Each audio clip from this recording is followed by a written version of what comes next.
Hi friends, ఈ వీడియోడా ఈ తిరుపతిలో నా చోకొచ్చని చెప్తున్నాను. మా తిరుపతిలోనే ఒక కొడుక్కి సంబంధాలు చూశాడంట ఒక తండ్రి. తల్లి లేదు వాడికి. తల్లి లేకపోయే ముందుకి తండ్రి ఉన్నాడు. సరే అని వెళ్ళి చాలా దగ్గరలో చెప్పారంట, పలానా దగ్గర సంబంధాలు ఉన్నాయి అని చెప్తే వెళ్ళి చూశాడంట. చూసినప్పుడు ఏం చేశాడంటే వాళ్ళకి ఆస్తులు ఏం లేవంట. కానీ వీడి కొడుక్కి ఎవరు బిడ్డనీరని తెలుసు. ఎందుకంటే ఈ సైకో నా కొడుకులని ఎవరు చాలా సంబంధాలు ఏమో బొచ్చుడు సంబంధాలు చూసినారంట. ఆ సైకో గాడికి ఎక్కడా సంబంధం కుదరలేదంట. ఒక్క సంబంధం వాడికి బిడ్డనిచ్చే ఆలోచనే లేదంట. వాళ్ళెవరో ఒకరేమో అనుకునేసినారంట, పోయిలే ఇస్తాము, ఆస్తుంది, మన బిడ్డని బాగా చూసుకుంటాను.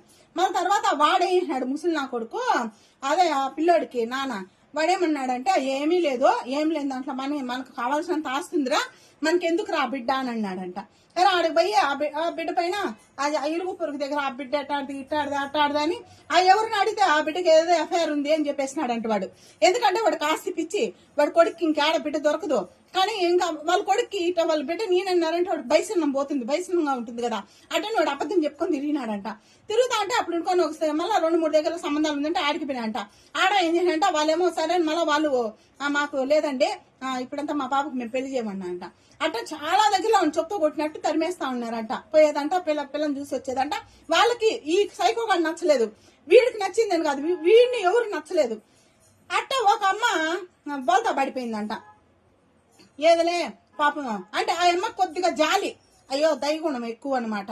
అదే ఆడదిక్కు లేదు, బిడ్డని ఇస్తే బాగుపడుతుంది, మన బిడ్డని బాగా చూసుకుంటారు, అత్తలేదు బాగానే పెట్టుకుంటాడేమో పిల్లోడు పాపం అమాయకుడు కంటాడని ఆమె మోసపోయి బిడ్డని ఇచ్చిందంట. ఇచ్చినాక వాడు ఏం చేసినాడు సైకోగాడు, కొడుకు కోడల్ని వాళ్ళిద్దరిని చూస్తాను పురుగుని చూసాడంట. కొడుకు మాత్రం నూరు పోసేదంట. ఫోన్ లో మాట్లాడుకో, నాయన ఇట్టుండాలి, నాయన అట్టుండాలి, పనుకునేప్పుడు ఇట్టుండాలి, లేస్తే ఇట్టుండాలని. కొడుకే ఏ కొడుకైనా ఏ తండ్రైనా పనుకునే విషయాలు చెప్తాడా? కానీ ఈ సైకోగాడు కొడుక్కి అవన్నీ చెప్పేదంట. ఏమంటే వాడు ఈ సైకో నా బట్టి ఏం చేస్తాడు, వాళ్ళ నాన్న పేరుతో ఉంది ఆస్తని, నాయన ఏమి చెప్తే అది వినేదంట. నాన్న కొట్టి చంపేడు కొట్టేసేదంట, నరికేంట నరికేసేదంట. అట్ట పనులు చేస్తా వచ్చినాడంట నా బట్ట. అంత సైకో అంట వీడు. ఇంత సైకో నా కొడుకు ఒక మెంటల్ ఉందంట. యాడ్ నుంచో పడి సచ్చినా అంటే వాడికి తల్ల ఏదో మెంటల్ ఉందంట. నా బట్ట మెంటల్గా ఒక్కోసారి ఆడతాడంట. అది మాకు తెలియదు. కానీ ఆ ఇంట్లో వాళ్ళ అమ్మడ హార్ట్ అటాక్ లో చనిపోయిందంటే మేము నమ్మినాం. వాళ్ళ అమ్మడ ఉరేసుకొని చచ్చిపోయిందంట. మాకు తెలియకుండా ఇచ్చేసినాం. కానీ చాలా మంది ఇటు చెప్తా అంటే అయ్యో మనమే మోసపోయినామే బిడ్డని ఇచ్చి చాలా బాధపడినా. కానీ ఆ సైకో గాడు మెయిన్ కొడుకులో లేదు సైకో, వాళ్ళ నాయనలో ఉంది సైకో. అసలు వాడే మెయిన్ సైకో. ఆస్తి పిచ్చి, ఆస్తి లేదు కదా ఇది ఎందుకు మనకి అని చెప్పి కొడుకు కోడల్ని ఇట్టున్నోళ్ళని, ఇంత అన్యాయంగా ఉన్నోళ్ళని ఎడదీసేసినాడు.